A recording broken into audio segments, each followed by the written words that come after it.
যে ঘটনা ঘটেছে আপনাদের একবার জানিয়ে রাখি।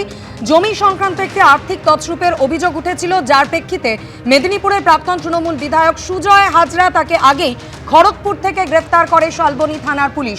এই সুজয় হাজরাকে জেরা করে উঠে আসে অভিষেক বন্দ্যোপাধ্যায়ের আত্মসহায়ক সুমিত রায়ের নাম, এবং তার ফোনের টাওয়ার লোকেশন ট্র্যাক করে দেখা যায় যে সেটা দেখাচ্ছে কালীঘাট রোডে অভিষেক বন্দ্যোপাধ্যায়ের বাড়িতে।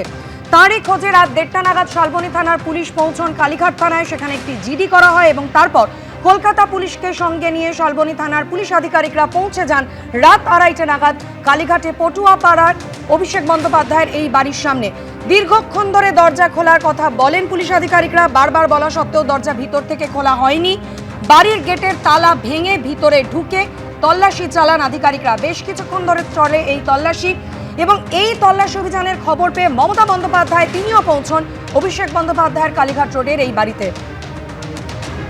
এরপর সকাল 8টার কিছু আগে পুলিশ আধিকারিকরা তারা বেরিয়ে যান। এখনো পর্যন্ত যে খবর পাওয়া যাচ্ছে, অভিষেক বন্দ্যোপাধ্যায়ের আত্মসহায়ক সুমিত রায়ের খোঁজ এখনো পাওয়া যায়নি, এবং তার খোঁজে এখনো তদন্তকারী আধিকারিকরা বিভিন্ন জায়গায় তল্লাশি অভিযান চালিয়ে যাচ্ছেন।